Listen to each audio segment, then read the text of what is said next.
Hello, ladies and gentlemen. This is Hollywood Matt Connolly with the double biceps. It is a contractual requirement every time we appear on camera. This is the Daily Combat Podcast. Welcome. And my co-host, as always, the co-founder, co-breather of air, winner of the Dave Stockbridge of the Year Award. It is, in fact, Dave Stockbridge himself. Thank you. And our special guest today is coming off a recent win up in the Gold Coast. It is Tahlia, the Great White Graetz, fighting out of Element MMA gym. So she's done a fantastic job. We're excited to see you back on the show. Well done. And it was a first round knockout that we saw in the matchup in Queensland. So congratulations on that win. How did you feel leading into that fight? Well, so originally the fight was scheduled for a different promotion called Proving Grounds. So that's actually run by the actual fight went ahead on Eternal, and Proving Grounds is run by the promoter's daughter, promoter of Eternal's daughter. So that was actually 4 weeks prior. So we had an 8-week fight camp leading up to that, and then it got cancelled due to so many pullouts. So in the end, my fight camp ended up being 12 weeks long. So I was very, very prepared and honestly keen to get it over and done with. Yeah, absolutely. That is a long fight camp. So would traditionally your fight camps be maybe 6 to 8 weeks and at the maximum? Yeah. We've had a couple shorter just on like taking late notice fights, but yeah, I tried 6 to 8 weeks is ideal. Right. You had to double it this time. Yeah, wow. Yeah. How did you feel? Did that make a difference going into the fight in terms of your conditioning?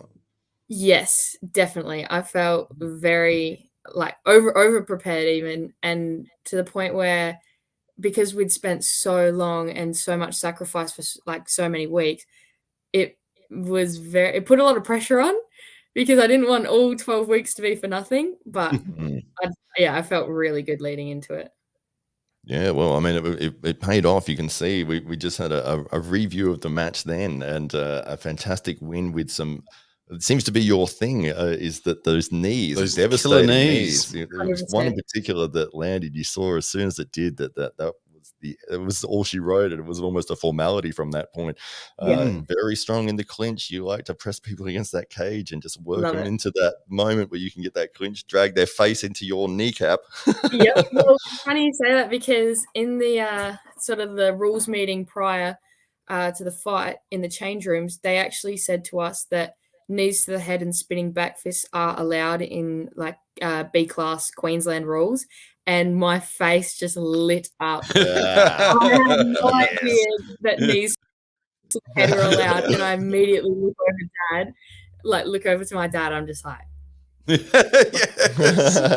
changed it from the yeah.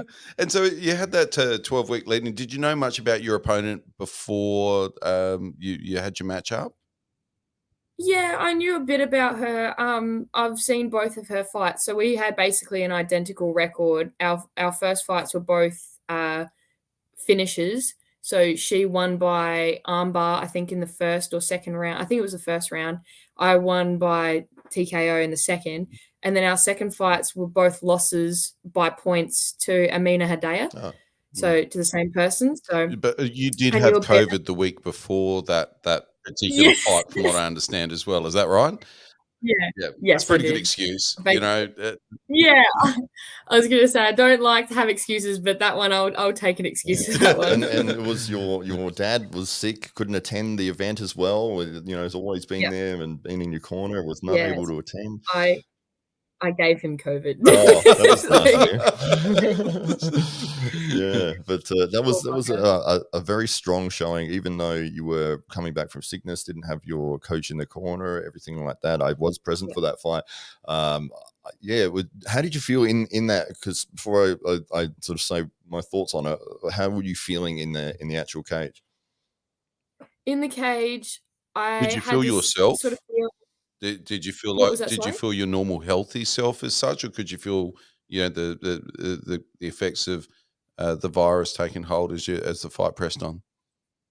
I feel like I did feel myself, but just like slightly still like lingering sickness. So like I feel like it really affected my cardio big time and like my lung capacity. Those were the two things that I feel it affected the most, because I was still training like at home alone in my home gym all the time, like all through having actual COVID. So I didn't feel any like lack of strength, I guess. But in the fight, it was a bit of a throwback to some of my earlier Muay Thai fights when I just felt like I could keep pushing more, but I didn't. Like I just would do enough to win the fight, but not convincingly. Yeah.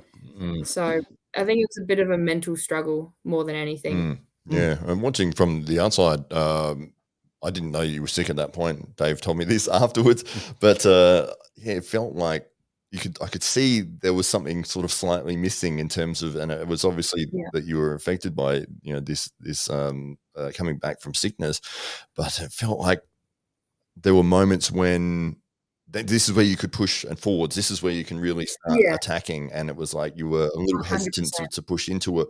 The strikes that your opponent was throwing were very heavy flurries, but they didn't. You were defending and moving, and they seemed to all be sort of blocked very well. Yeah. But Yeah. I'm obviously from the judge's opinion is that they've seen that aggression, and even though it wasn't as effective, these strikes weren't sort of landing. Well, traditionally there weren't significant strikes that were clean. They gave her the nod, but yeah, you definitely hung in there and did a fantastic performance. Oh, thank you. Yeah, I definitely agree with you. There was I remember a moment like in the last round where I thought I should really like I have to do something, or I should try and take her down, and I wouldn't go for it when I should, like thinking in my brain I should have. So it was that hesitation for sure. And was there a But particular point in post that fight, or perhaps in your camp leading up to this fight, that you felt that the shackles of the virus had lifted and you were at full capacity again? Was there a particular moment that you remember kind of feeling, okay, look, I'm back. I've got my cardio. I'm feeling like yeah, better than I ever have. 100%. Like after that fight, I kept training, and it still like just it's always just that little Lingering. bit of lingering. Like feel like you're not at full capacity yet, but yeah, 100%. Just before we started this camp, it basically whether it was mental or physical or both, it definitely kicked back into gear. Fantastic. So back to full strength now. Yeah, Fantastic. definitely. And so Yep. quite a commanding performance there at Eternal. And when you reflect upon that, what kind of opportunities do you now see in front of yourself on the horizon? Well, I would love to keep myself busy. I would love to just keep racking up the fights. But yeah, I'm really looking for the flyweight amateur title, Oh, whatever that may be. okay. Very, very good. And keeping busy, does that mean Muay Thai as well? Honestly, I have thought about that, and it really is whatever opportunities arise. MMA is gonna take priority, but if the right opportunity arose, then I wouldn't be opposed to it. I'm still competing in jiu-jitsu. That's always gonna be a constant for me. But yeah, my long-term goal for sure is, getting up in the ranks for MMA. And with your team around you and Dad, is this something that you guys are now planning out for your near term career in terms of likely steps? And do we keep an emphasis on Muay Thai, or do we shift that more time into MMA? Like how are these questions for your career looming right now? It's funny you say that because we've been sort of hinting at the same thing, like having a conversation like that, but everyone's just been like, "Let's just finish this fight first." Let's get the fight done first. Yeah, I know. That was on Friday and it's Wednesday today, or Thursday today. So Yeah.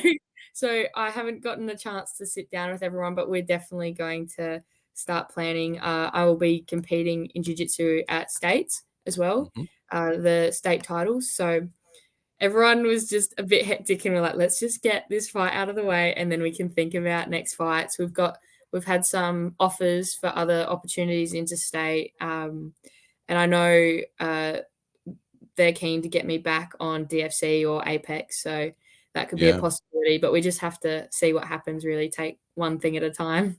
Fantastic. And are there many opportunities for you now in your weight division in the MMA world? Are there any big names that you feel quite ready to call out?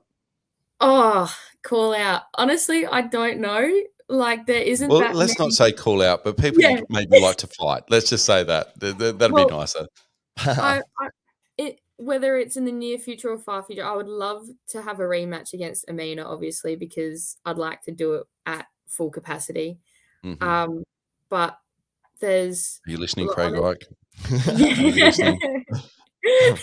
yeah. Just it honestly depends who's ready. I know like there's a couple girls around, but it's just whether they're willing to fight. It's hard to find flyweight females or females in MMA in general. So I am not picky at all. And how are you going with flyweight? Do you feel that'll be where you sit for the next year or Yeah. two, or is that your ambition now?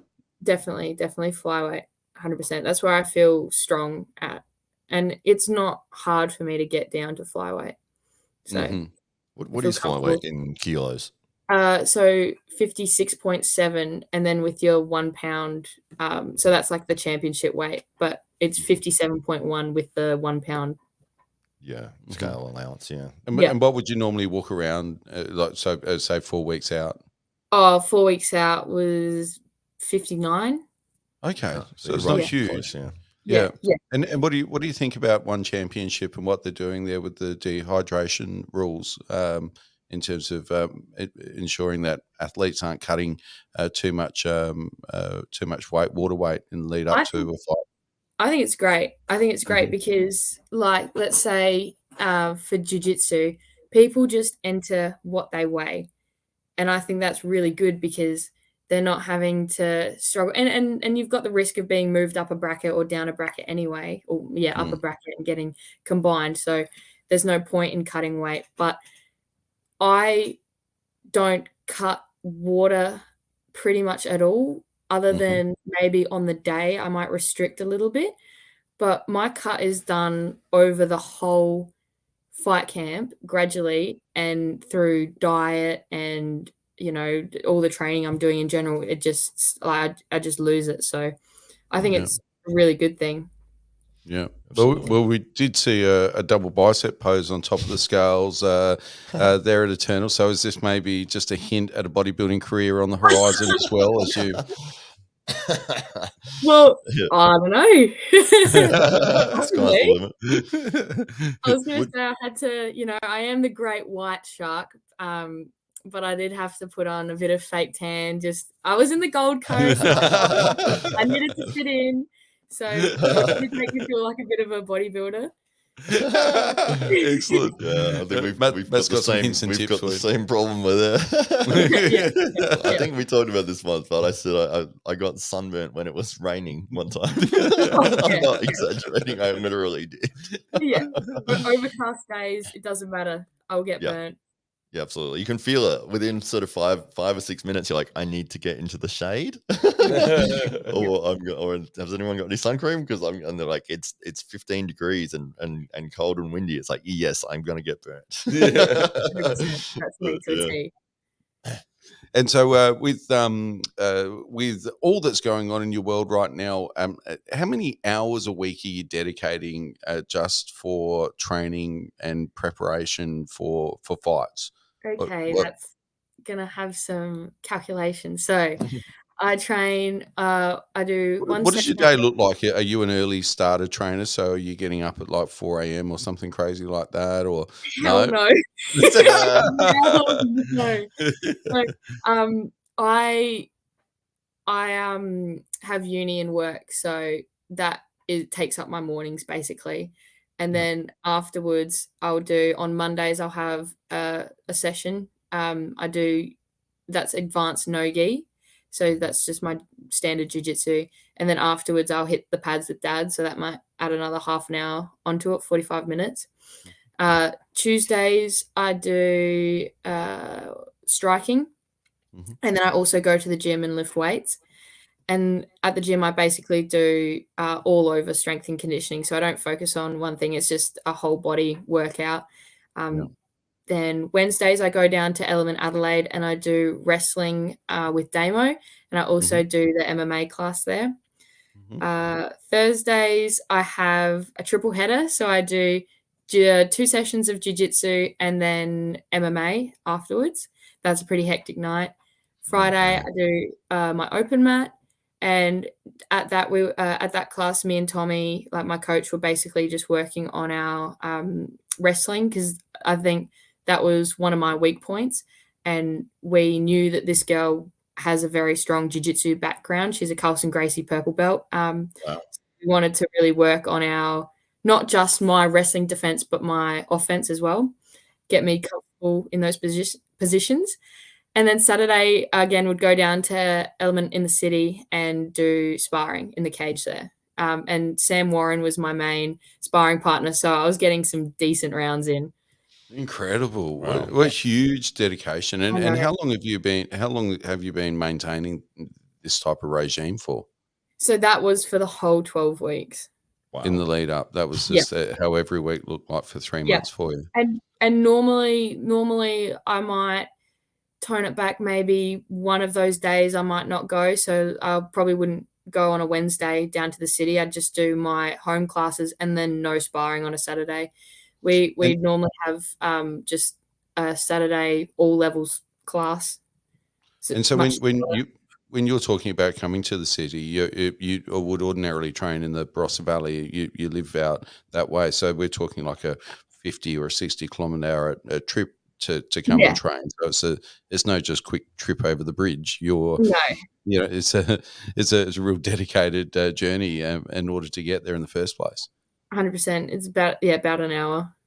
And what kind of effect does this have? Obviously, mum and dad are hugely supportive, which is very, very helpful in this situation. Yes, 100%. But and in the other areas of your life, there wouldn't be much room for anything else at this stage, I would say, in amongst study, No, uni, and work and fighting.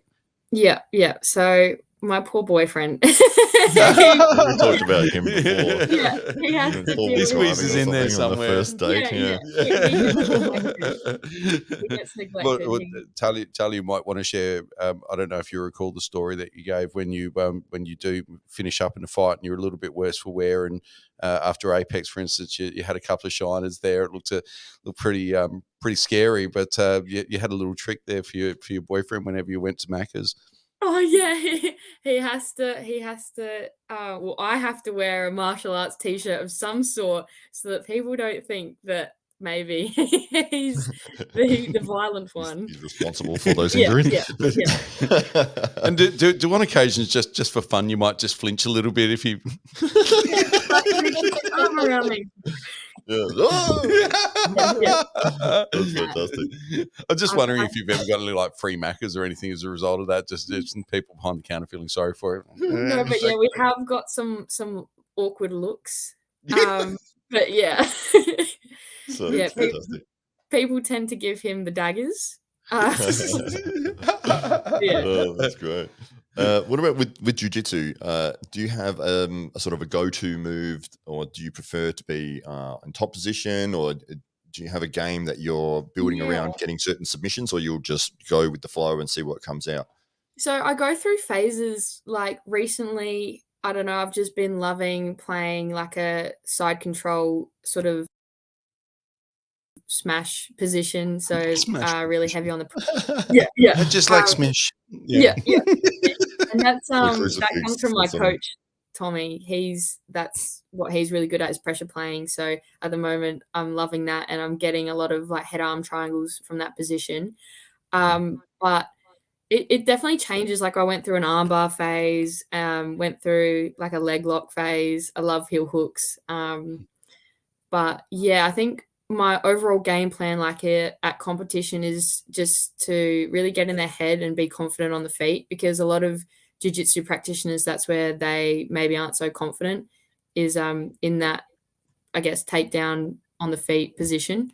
So yeah, just start out very strong from there and always see where it goes. Yeah, it is funny in that there's almost that element that is not ignored, but definitely not focused on in jiu-jitsu. There's so much groundwork, and then it's like, okay, well, here's the tournament, but you both start standing. It's like, 100%. okay, well, Yeah, if and you that's can, where you see a lot of people pull guard, or they just sit straight down. yeah, absolutely, yeah, for sure. Is there any submission that is your absolute favorite? In gi, I would have to say a bow and arrow choke. Mhm. No gi, probably a no gi Ezekiel, because it's very cheeky. Wow, yeah, absolutely, it is, yeah, Yeah. for sure. We've seen a couple of those recently in the UFC by the same guy, actually, but it is a very rare submission to see. Yeah. Yeah, it's when you're it's almost a rear naked choke from the bottom position. Somebody's on top of you, so Yeah. they've got mount almost, and you can still choke them out in that position. So it is a rare spot, and I guess you'd catch people with it because they're so not expecting that they would be in a vulnerable position there. 100%. Mm. So now you fought in a couple of in big events now. What factor is the crowd in now when you're fighting? Are you conscious of the crowd and the atmosphere, or whether you're fighting on home turf, or are any of these things now playing into your mind now that you've had experience in fighting in different venues and in front of different crowds? Honestly, I don't think it plays much of a role, because, like, maybe 2 weeks out, I'm a bit nervous because, oh my gosh, I'm on Eternal, like, that's a big show, everyone's gonna be watching, the main card's on Fight Pass, like, that's massive. Wow. But as soon as I get there, it all just drowns out, like, I feel like I can't hear anything. I did hear when I walked out a surprising amount of people cheering for me at Eternal, which was shocking because she is a hometown girl, my opponent. Mm. She's from the Gold Coast, which is where the show was. So I was shocked that there were even people there cheering for me. But then It's when mum she and dad walked out, being really loud. That's yeah, basically it. when she walked out, the place erupted. Wow. But honestly, I'd sort of used it to fuel me, I guess. Mm-hmm. And walkout music. Are you having the same walkout music every fight now, or Yeah, where are you yeah. at with that? I You've had locked it. it in. Yes, I had the same song for Apex when I lost, and normally I would, if I lost to that song, I probably wouldn't have it again, but it's just too fitting, so I had to have it again, and I'm so glad that I did, because the lyric literally says, "Catch a knee to your nose." And so, Ah. yeah, it was too perfect. What is the song? It's Hurt World by City Morgue. Okay, awesome. Yeah, yeah. It's That's the your one that song goes, now. yeah, it goes, "Talk shit, get hit." Ooh, look out. Yeah. That's exciting. So would potentially UFC be something that you're aiming for? 100%. UFC, 1 championship. I'd love to get out on the world stage. Yeah, for sure. 100%. Absolutely. Have they had you've done with Dana White's Contender Series, have they had many women's fights on that one? I haven't watched that one as much, but it seems to be a bit of a pathway into the UFC at this point. Yeah.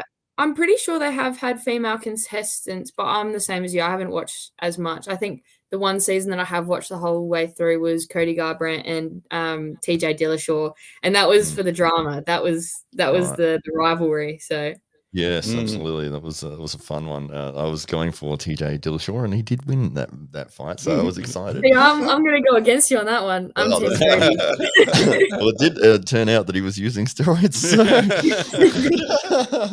I guess he got his comeuppance in the end. But Yeah. yeah, it does seem to be that there are pathways, thankfully, to the big show. The biggest Yeah. show in the world, and obviously doing the things that you're doing, which is winning local Australian events. And if you do manage to capture a flyweight title and defend it, and then get the opportunity to maybe go on one of these shows where you can get a worldwide audience and potentially get a contract for the UFC, and we might have our first.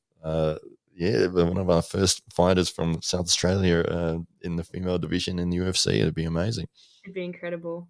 One of the Daily Combat family will claim you at that point. So she's our champ. She's our champ. Right. So it was all because of us. 100%. Dana Well, White, well if you're Tahlia, watching. thanks so much for coming in and sharing your experiences of the last few months, and naturally, fantastic to see you walk away with the win there in Queensland, and really looking forward to whatever might be coming up on your horizon, which will be eagerly. We'll pay for the next one. I think that's what we'll do. Yeah. We paid for this one, didn't we? We kind of got a video sent to us by somebody, but it wasn't Rich Warner. It might have been Rich Warner. It might have been. But If it was swearing in it, it was Rich. So thanks so much, Tahlia. Ladies and gentlemen, the Great White Graetz. Thank you so much for having me.